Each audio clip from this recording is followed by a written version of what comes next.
Uncharted 2 and 3 are the middle children within the Uncharted series. You have the first one, which feels more like a test demo, very similar to the old first installments on the PlayStation 2 like Ratchet and Clank and Jak and Daxter. Then you have Uncharted 4, which I mean is sort of the masterpiece of the series. It's the most fun, it has the best graphics, and for some reason it also has Troy Baker, and I guess he just makes everything better, doesn't he? It is a very nice looking game, especially in comparison to the first three. Then you have Uncharted 2, Among Thieves, which is regarded as one of the better games in the series. And Uncharted 3, Drake's Deception, which is the black sheep of the family. And let me tell you, what an emotional mess these two games are.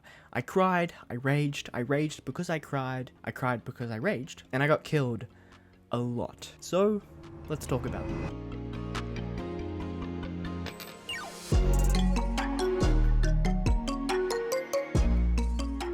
The second Uncharted game started development right after the first. See, the first game really blew up with the launch of the PlayStation 3, so Naughty Dog were like, oh, let's make a sequel. The team at Naughty Dog were actually really inspired by Marco Polo and his exploration around the world, specifically his expedition through South Asia. The game was developed on an updated engine called the Naughty Engine 2.0. Hoo-hoo. This system with its new tech allowed the devs to enhance the motion capture, create greater set pieces, which is like pretty evident in the game, specifically that opening with the train.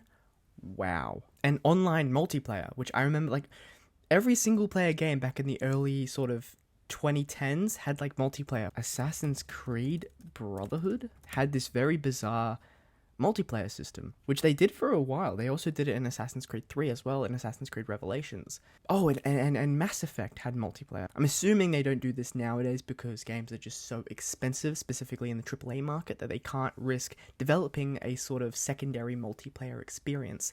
The game was first unveiled in 2008 by Game Informer. It showed Nate, the main character from the first game, all messed up as he scampered through the snow. This guy here, his name is Richard Diamant, he was the lead character artist. He later announced that the gameplay trailer that Game Informer showed off was actually rendered in real time, which blew everyone away because the graphics were just so visually pretty. So a lot of people in the industry were extremely impressed. This was followed up by a second trailer, which showed the game's intro, the bit with the train. And I gotta admit, this is probably one of the craziest set pieces in video game history, especially for an opening. It's up there definitely with like something like Mass Effect 2.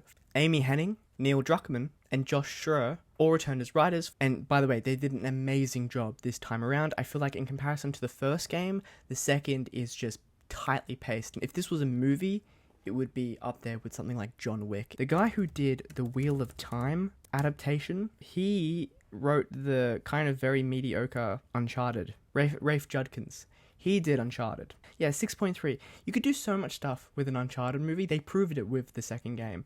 But then they give it to someone like Rafe Judkins, who just does a really job. Hollywood, it's who you know, not what you know. The writing trio spent 3 months in pre-production working on the script and were heavily inspired by this thing, The Graveyard by Tale of Tales, especially when constructing the Tibetan village in the game's latter half. Uncharted 2 is pretty neat as it involved a lot of very cinematic motion capture. Not the first game to do so, but this was the time when Avatar was about to come out, so motion capture was all the rage. Naughty Dog actually showed off some of the actors performing in their motion capture suits to advertise the video game. I'll actually see if I can get some of that video up. So essentially how it worked was a lot of the actors who performed in this series would rehearse beforehand, and then they would work with the creative directors while performing their scenes, of course in a studio. So you can see here that a lot of it felt like a big theatrical play. Now this game, and also the third, do a lot with the graphics. It looks much better than the first game. It's a lot more, it's less creamy. As I said in the first video, the first game feels very creamy and soft. This game feels a lot more three-dimensional and real, especially with the set locations. The environments are very beautiful. They also, from what I understand, with the updated engine, they were able to have environments that moved. They had this section with the moving train, and this was all about pushing not only the story, but also the action. The game featured 564 in-game cutscenes, which in contrast to the first game only had 80 in-game cutscenes, which is a huge leap. That's like, like more than 2 times, maybe more than 3. Multiplayer was a thing in this game for some reason. I never played it as the servers had been shut down, unfortunately. It also, I don't think, is available in the remastered versions. Fun fact, back in the day, the people who bought Infamous, does anyone remember Infamous? This game was awesome.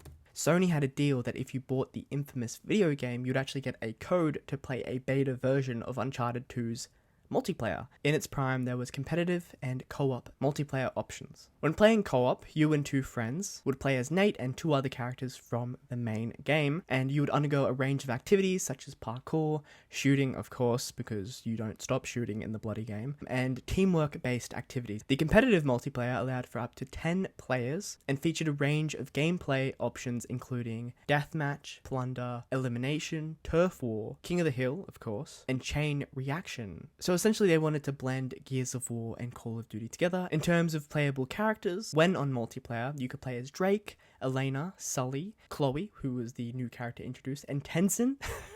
Yes, Tenzin, the guy who's just randomly in the game for about 3 hours and he doesn't speak a word of English. Best character in the entire game. The mode Chain Reaction was much like Capture the Flag. However, each team had to capture each flag in a very specific order, hence Chain Reaction, the title. Later, a new gameplay mode for multiplayer, Siege, was introduced. This was a co-op mode where players had to secure a specific location while holding off waves of enemies. Alas, the servers for Uncharted 2 were destroyed in 2019 on September 3rd. Gone, but not forgotten. I don't know what I'm looking at. A lot of game developers were really impressed with Uncharted 2. For example, the producer of Battlefield 2, Bad Company, his name is Gordon Van Dyke, he was amazed with the game. He said, and I quote, "Uncharted 2 is an amazing looking game, but we're reaching that level of quality. It's going to be hard for any game to be able to make a claim that they look better. To even be close, to me, is quite an honor as a developer." But here's the thing, there's also the third game, Uncharted 3, Drake's Deception. This game looks amazing, but it has a lot of problems. Uncharted 3 started development in 2010, which seems like not much time because I'm pretty sure it came out in 2011. Behind the scenes, this game was an absolute cluster truck. The studio at Naughty Dog was split in half. Half the team with Neil Druckmann were working on The Last of Us, and the other half, led by Amy Hennig and another person, were working on Uncharted 3. And the game is a lot more visually amazing, in juxtaposition to the first two games. The half working on Uncharted wanted to focus on locations that they hadn't explored yet. For example, they wanted to focus on more urban areas, such as London, which is where the intro takes place. It was a really well-rendered game. The draw distances are amazing. As Marco Polo was a big inspiration for the second game, Lawrence of Arabia was a huge inspiration behind Uncharted 3. Though the game wasn't as well received as the second one, it is one of the highest selling PlayStation 3 games of all time, selling over 9 million units. Amy Hennig, during the game's reveal in 2010, admitted that the team wanted to set the game in the desert as it seemed to be the most organic area to explore, seeing that sand, water, and fire are really difficult to render within animations on video game software. Justin Richmond, who is the director of the video game, outlined that he wanted the third installment to feel open, not open world per se, but here's what he said: "We're never going to be an open world game, but we can try. It's still up in the air how much gameplay we're going to let you wander around, but we aim to let you just ride 1,000 miles off into the middle of nowhere and still find action and adventure as you go." And this is really evident with the gameplay. Each of the areas, specifically the shootout sections, feel very open. The game went gold in October 2011, and Naughty Dog were hyping the crap out of this game. They said it was going to be the biggest, most jaw-dropping, epic video game ever. In terms of motion capture, if the first game was an indie film, the second was a big Broadway production, this game was a Hollywood movie. Arnie Meyer, who was the community strategist for the video game, actually said, "We have two motion capture spaces. A smaller one in the studio that lets us pick up smaller pieces like idols, and then we have a dedicated stage at Sony Studios. And that's where we get both the motion capture and the audio, because we do all of the dialogue at the same time for both gameplay and cinematics," which is really fascinating to think that Nolan North and the team who worked on this game had to perform all of their dialogue while wearing their motion capture suits. Random fact, apparently to promote this game specifically in Japan, Naughty Dog made a commercial with Harrison Ford. The commercial's nothing crazy, it's just him playing the game,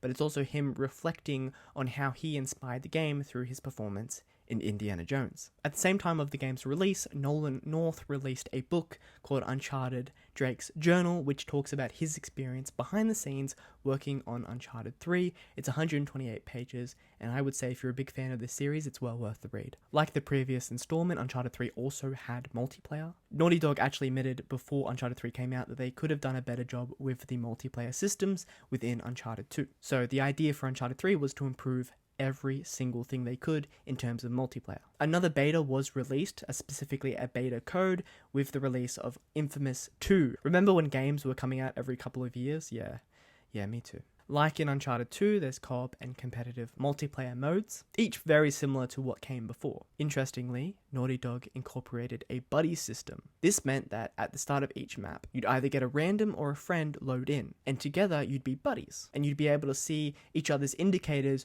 on the mini-map. This was enhanced as the multiplayer systems in Uncharted 3 had a character creator, so you could create essentially your own Nathan Drake if you wanted to.